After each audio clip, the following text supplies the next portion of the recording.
폐해석은 한바위 위에 걸터 앉았는데 9명은 여전히 사형객을 가운데 두고 앉았다. 사형객은 속으로 화가 치밀었다. 너희들이 나를 포위하다니 정말 무례하기 짝이 없는 노릇이다. 나는 너희들의 석 방주를 모를 뿐만 아니라 설사 알고 있다 해도 이와 같이 위협을 한다면 절대로 말할 수 없다. 그는 냉랭하게 웃으면서 하늘을 쳐다보며 무사람들을 아랑곳하지 않았다. 폐해석은 속으로 생각했다. 나의 무림에서의 신분과 직위를 생각한다면 당신이 나에게 이와 같이 오만하게 구는 것은 너무 지나치다. 그러나 이 사람의 무공이 뛰어나고 수단이 악랄하다는 소문은 귀에 못이 박히도록 들어왔다. 장락방은 이와 같은 사람에게 원한을 살 필요가 없고 방주의 얼굴을 보아서 한번 양보를 해야지. 그는 겸손한 어조로 말했다. 사 선생, 이 일은 본래 패방의 집안일이지만 어쩔 수 없이 귀하에게 부탁을 하는 것이외다. 사 선생께서 석 방주를 만나게 해준다면 우리 형제들은 다시 사 선생에게 사과를 드리겠소. 따라온 8명은 한결같이 속으로 생각했다. 폐 의원이 저토록 겸손한 태도를 짓는 것은 보기 드문 일이다. 사형객의 무공이 아무리 높다 해도 우리 9사람이 힘을 합친다면 그를 두려워할 필요가 어디 있겠는가. 하지만 그가 방주의 친구라면 감정을 사서는 안 되겠지? 사형객은 냉랭한 어조로 입을 열었다. 폐 의원, 당신이 강호에서 명성을 떨친 호거림을 알고 있어. 군자일어는 중천금이라는 말이 있어. 당신은 내 말을 고지 듣지 못하겠다는 것이오? 폐해석은 그의 말투에 노기가 서려 있는 것을 느끼고 속으로 경각심을 돋우었다. 황송하신 말씀이요. 사형객은 다시 말했다.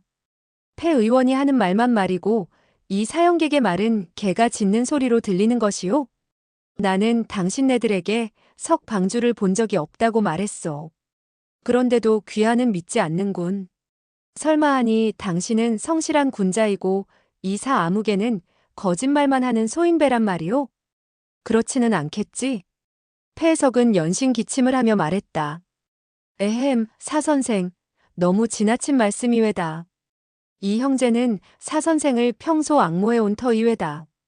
그리고 패방의 형제들도 사 선생을 존경하고 있는데 어찌 그와 같은 말씀을 하시오? 그는 잠시 여유를 두었다가 다시 말했다. 조금 전 사 선생이 신공을 익히고 있는 것을 보았소. 지금은 한창 바쁘니 우리들에게 패방의 방주를 만나보게 할 여가가 없는 것 같군요. 뭇 형제들이 각기 헤어져 찾아보도록 하겠소이다. 이 점을 사 선생은 이해해 주시기 바랍니다. 사형객은 대뜸 안색이 푸르락불그락해졌다. 폐 의원은 이 사 아무개의 말을 믿지 않고 마천회에서 마음대로 행동하겠다는 것이요? 폐해석은 고개를 흔들었다. 지나치신 말씀이외다. 말씀드리기 부끄럽습니다만 장락방의 방주님이 실종되어 남에게 만나뵙게 해달라고 간청을 했다는 소문이 강호에 퍼지면 사람들의 비웃음을 사게 될 것이외다. 우리들은 다만 찾아보려는 것뿐이니 사 선생께서는 너무 의심하지 마십시오. 그는 잠시 여유를 두었다가 다시 말했다.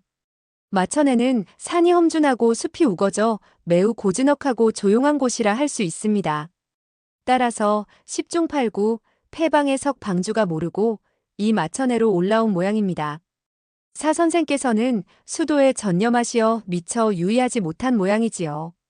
말은 이렇게 하면서도 그는 자기네들을 석 방주에게 데려가지 않는 것을 매우 무례한 일이라고 생각했다. 사형객은 자기 나름대로 다시 생각을 해보지 않을 수 없었다. 이 마천에에 그들의 무슨 개떡 같은 방주가 있을 턱이 없다. 이 작자들은 무례하게도 방주를 찾는다는 구실을 내세워 기세등등하게 올라와서 소란을 피우려고 하는 것이 아니겠는가? 이 사 아무개가 이 자들의 건방진 행동을 내버려 둔다면 강호에서 체면이 서지 않을 것이다. 그는 지금 형세가 매우 불리하다고 생각했다. 폐해석의 오행육합장은 무림에서도 명성이 대단했다. 그 혼자라면 물론 마음에 둘 것이 없겠으나 다른 8명의 고수를 합친다면 좀처럼 상대하기 어려웠다. 더군다나 장락방의 고수들 상당수가 이미 마천에로 올라와 사방에 몸을 숨기고 있다가 기회를 보아 손을 쓸지도 모른다는 생각이 들었다. 이때 머리에 떠오르는 생각이 있어 그는 서북 쪽으로 시선을 돌리고 놀란 빛을 띠었다. 동시에 그는 입으로 하는 소리를 냈다. 9명의 장락방의 고수들도 그의 시선을 따라 눈길을 옮겼다. 사형객은 갑자기 몸을 움직여 미 향주의 곁으로 다가서더니 그의 허리에 찬 장검을 뽑아들려고 했다. 미 향주는 서북 쪽으로 눈길을 돌렸다가 아무 이상이 없는 것을 보고 의아한 생각이 들었을 때 갑자기 바람이 휙 이는 것을 느꼈다. 그는 즉시 사형객이 자기 앞으로 다가선 것을 알아차리고 오른손을 재빨리 검자루로 가져갔다. 그의 솜씨는 사형객의 솜씨보다 빠른 것 같았다. 어느덧 미 향주는 검자루를 쥐게 되었고 쉭 하는 소리와 함께 장검을 뽑았다.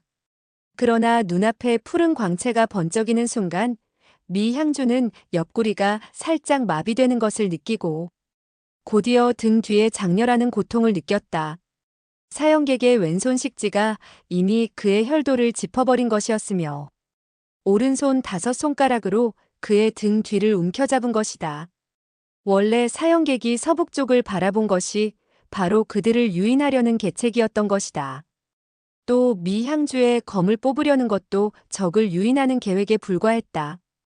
미 향주는 오로지 한마음으로 검자루를 쥐려고 했던 것이라 옆구리와 뒷등을 자연히 노출했다. 그렇지 않다면 그의 무공이 상대방보다 못하다 해도 1초의 제압을 당하지는 않았으리라. 사형객은 과거 미 향주가 대비노인을 상대로 싸우던 것과 귀두도로 그 어린 거지의 머리칼을 자르던 광경을 보고 그의 검법이 매우 신랄하다는 것을 알았다. 평소 검법이 빠른 사람들은 방어에 빈틈이 있다는 사실을 알고 있는 그는 모험 삼아 한 번 손을 썼던 것인데 아니나 다를까 성공을 하게 된 것이다. 이때 사형객은 빙그레 웃으며 입을 열었다. 미 향주. 실례하오. 미 향주는 노기를 얼굴에 가득 띄웠으나 몸을 꼼짝할 수가 없었다. 폐해석은 아연해져 물었다. 사선생, 어떻게 하겠다는 것이오? 정말 우리들에게 패방의 방주를 찾도록 허락하지 않겠다는 것이오? 사형객은 싸늘히 말했다. 당신네들이 이 사아무개를 죽이기는 그렇게 쉽지 않을걸. 적어도 몇 사람의 목숨을 바쳐야 할 것이오. 폐해석은 쓴웃음을 지었다. 우리들은 사선생과 아무런 원한이 없는데 어찌 해를 입힐 마음을 품고 있겠소? 더군다나 사선생의 탁월하신 무공을 잘 알고 있는 우리들이 감히 어떻게 사선생께 해를 입힐 마음을 품을 수 있겠소? 고통을 자초할 뿐이 아니겠소? 그는 잠시 여유를 두었다가 다시 말했다. 우리 미 형제를 놓아주시오. 사형객이 1초에 미 향주를 사로잡아 버리는 것을 보고 그는 속으로 여간 탐복하지 않았던 것이다. 사형객은 오른손으로 미 향주의 등 뒤에 있는 대추혈을 쥐고 있었다. 장력을 약간 내뻗기만 한다면 대뜸 그의 신맥을 끊어놓을 수 있는 상태였다. 이와 같은 상태에서 그는 넌지시 말했다. 여러분들은 즉시 마천에서 내려가 주시오. 그러면 이 사아무개는 미 향주를 놓아주겠소. 폐해석은 말했다. 아래로 내려가는 것이 뭐 그리 어렵겠소? 오시에 내려간다면 신시에 다시 올라올 수 있을 것이오. 사형객은 안색을 굳히며 말했다. 폐의원, 당신이 굳이 이 사아무개를 귀찮게 하는 이유는 무엇이오? 폐해석은 말했다. 이유가 뭐냐고요? 그와 같이 반문을 한 그는 자기네 사람을 한번 돌아본 후 다시 물었다. 여러 형제들, 우리들은 왜 여기까지 왔소? 그를 따라 산을 올라온 나머지 7명은 일제히 대답했다. 우리들은 방주님을 뵙고자 하는 것이며 방주님을 맞아 총타로 데리고 돌아가려는 것이지요. 사형객은 노해 부르짖었다. 그러니까 여러분들은 당신네들의 방주를 내가 숨겼다는 것이요? 폐해석은 담담한 어조로 말했다. 그 가운데 사정은 우리로서는 방주님을 만나보기 전에는 그 누구도 함부로 추측할 수 없을 것이요. 그는 한 우람한 체구를 가진 중년의 사내를 향해 다시 말했다. 운향주, 당신은 맏형제들과 사방을 돌아보시오. 그리고 방주님을 배웁거든 즉시 나에게 연락해 주시오. 그 운향주는 오른손에 한 쌍의 나는 당극을 쥐고 있었는데 폐해석의 말에 고개를 끄덕였다. 명을 받들겠습니다. 그는 큰 소리로 외쳤다. 여러분, 폐 선생께서는 명을 내리셨습니다. 우리들은 모두 방주님을 뵈러 갑시다. 그러자 다른 6명이 일제히 외쳤다. 예. 그들 7명은 뒤로 몇 걸음을 물러서더니 몸을 돌려 숲에서 빠져나갔다.